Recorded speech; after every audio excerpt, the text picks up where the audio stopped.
জামাত ইসলামের সাথে জোট না করলে চরমোনাই রাজনীতিতে পুরোপুরি অপ্রাসঙ্গিক হয়ে যাবে এবং অপ্রাসঙ্গিক হয়ে যাওয়ার সমস্ত আয়োজন সম্পন্ন ঘটনা শুরু হয়ে গেছে। তবে চরমোনাই একসময় ব্যাপক আলোচিত ছিল। দেখেন, চরমোনাই পীর সাহেবের ছবি বা তাদের ফেসবুক পেজের রিচ অথবা চরমোনাই নিয়ে কিছু বললেই হিট হয়ে যেত। এমনকি যুব দলের নয়নরা চরমোনাই পীর সাহেবের বিরুদ্ধে মিছিল করেছে। তারেক রহমানকে নিয়ে কথা বলতেন শায়কে চরমোনাই, ব্যাপক আলোচিত ছিল। আমিরে জামাত, জামাত, শিবির সবাই চরমোনাই গুণগান গাইত এবং চরমোনাই ছিল সবার মাথার তাজ এবং চরমোনাই দরবারে যাওয়ার হেরিক লাগতো। ডাকসু ভিভি চরমোনাই দরবারে যেতেন এবং সেটা ব্যাপক আয়োজন।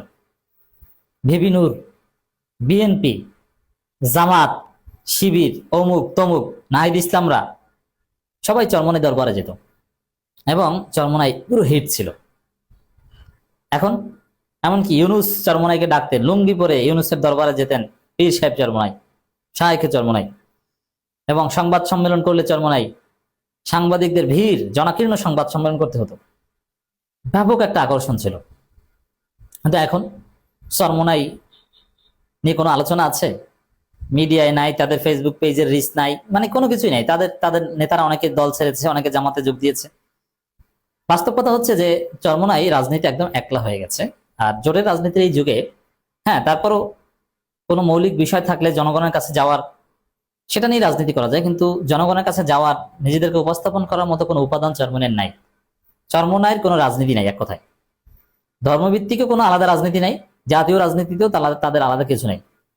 তারা কিছু না। এমনকি একজন এমপি হয়েছে চরমোনাই, এতে আরো আরো বেকায়দায় করেছে।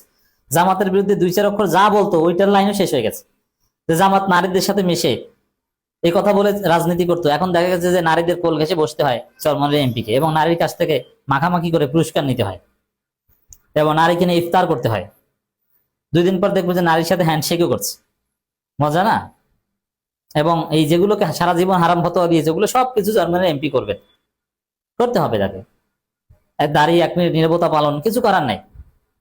এর মানে এই যে জামাতের যে কিছু বিচ্যুতি যেটা চরমোনাই দেখাতো, ওটা যে আসলে জামাত ইচ্ছাকৃত করে না, ওটা বাধ্য হয়ে মাসলাহাত বিবেচনায়। এই এই এই কথা এখন চরমোনাইয়ের এখন এই জামাত বিরোধীদেরও সুযোগ নেই। এখন জামাত চরমোনাই এক। তো সেখানে জামাতের মতো স্মার্ট সংগঠন থাকতে, প্রধান বিরোধী দল থাকতে চরমোনাই আবার কি? তারা যে পারে না, তাদের কোনো দাম নাই, তাদের কথা কাজে মিল নাই, এটাতে প্রতিষ্ঠিত হয়েছে। এই জন্য আগামী স্থানীয় সরকার নির্বাচনে দেখবেন যে চরমোনাই যথেষ্ট বেকায়দায় পড়বে।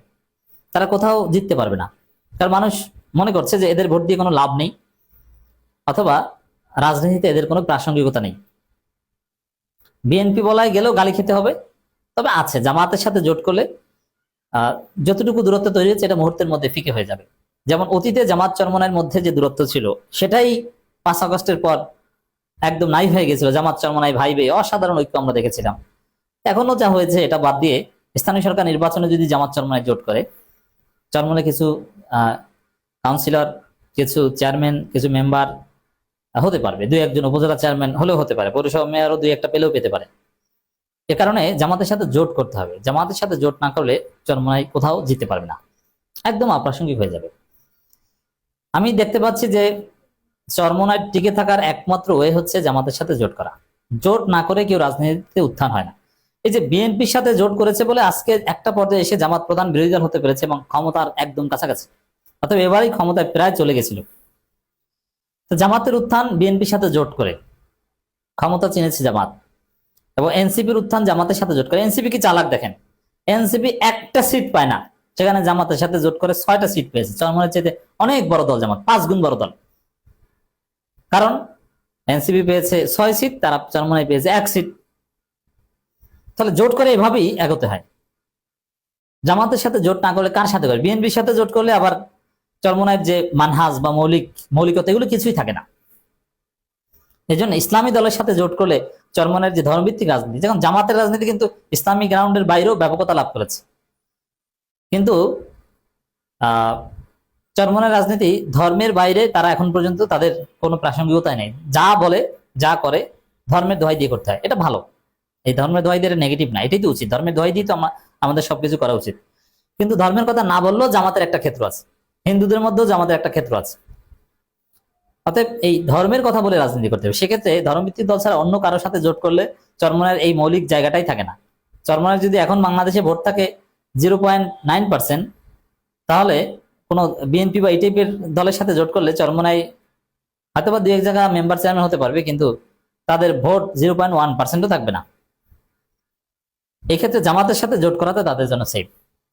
এবং চরমোনাই জামাত এমন আদর্শ ধারণ করে যে কোনো সময় তারা জোট করতে পারে এবং জামাত চরমোনাইকে জোটে নিবে। তবে ওই যে আগের মতো যদি ঘাটতারামি করে যে সিট লাগবে 100 অথচ জেতার সক্ষমতা নেই একটাও, তাহলে সমস্যা। কিন্তু স্বাভাবিকভাবে জামাত যে কোনো সময় চরমোনাইকে গ্রহণ করতে রাজি হওয়ার কথা, কারণ জামাত বিরোধী দলে আন্দোলন করবে। আবার দেখেন, চরমোনাই যদি রাজনীতি ভালো করতে চায় তাদের জায়গা কিন্তু বিরোধী দলে। এখন বিরোধী দলে জামাতের সাথে জোট না করলে আলাদাভাবে তারা কি আর করবে? একজন এমপি কি করবে? আবার সংসদের বাইরেও কি এমন করবে? এই জন্য জামাতের সাথে জোট করা ছাড়া বিএনপি সরকারের বিরোধিতা করার বা জুলাইয়ের প্রতি তাদের যে কমিটমেন্ট যেটা দেখানো, ওইটারও কোনো জায়গা থাকে না। তাদের রাস্তা একটাই। দেখেন, এই যে সংস্কার, জুলাই সনদ, এগুলো নিয়ে চরমোনাই কথা বলছে, কিন্তু এই কথার কোনো তাৎপর্য নাই। কিন্তু এটা যদি জামাত জোটের মিত্র হিসেবে বলতো, ইট ওয়াজ ভেরি সিগনিফিকেন্ট। দর্শক, জনপ্রত্যাশা মাফিক সংস্কার কার্যক্রম এগিয়ে নিন, সুন্দর কথা বলেছেন ইসলামী আন্দোলনের মহাসচিব বিবৃতি দিয়ে। কিন্তু বললে তো হবে না, আপনার তো প্রাসঙ্গিকতা থাকতে হবে। এই কথা কোনো গুরুত্বপূর্ণ গণমাধ্যমে আসে না, এবং আসলেও এটার কোনো তাসির নেই। মানে তাদের বিবৃতি, জুলাই সনদের কোন বিষয়, তাদের অবস্থান কি, এগুলো নিয়ে কোনো আলোচনাই নাই। এমনকি চরমোনাই এক এমপি, তার অবস্থান কি, এটা নিয়েও কোনো আলোচনা নেই। এবং চরমোনাই এমপি তিনি কি বিএনপির পক্ষে যেতে পারবেন না? ঘুরে ফিরে জামাতের পক্ষে থাকতে বাধ্য হবেন। আবার জামাতের সাথে জোটও করবেন না, জামাতের সাথে আলাদা একটা স্বতন্ত্র অবস্থানও দেখানোর চেষ্টা করবেন। দিন শেষে আপনি কিছুই পারবেন না।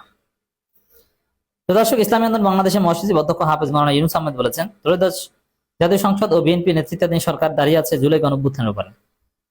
এখন এই যে কথা, এটা একটা চমৎকার কথা। এটা যদি জামাত জোটের মিত্র হিসেবে বলতো, তাহলে জনগণের উপর একটা তাসির পড়তো এবং এই বক্তব্য ব্যাপকভাবে ছড়িয়ে পড়তো এবং রাজনীতিতে চরমোনাই প্রাসঙ্গিকতা থাকতো। আর এখন কি বলে কি বলে না, ওটা জনগণ শোনেই না, মিডিয়া আসলেও কেউ পড়ে না, চরমোনাইয়ের লোকজন এগুলো রিয়াক্ট করে না।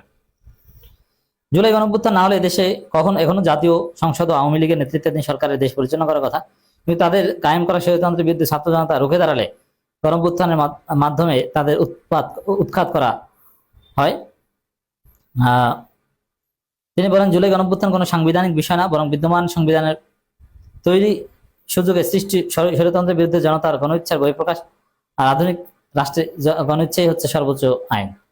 কারণ সবকিছুই বলছেন, আরো নানান কিছু বলছেন, ভালো ভালো কথা বলছেন, কিন্তু এই কথার কোনো দাম নাই, কারণ তারা একলা। কিন্তু জামাতের সাথে থাকলে এতক্ষণে তার হিট হয়ে যেত।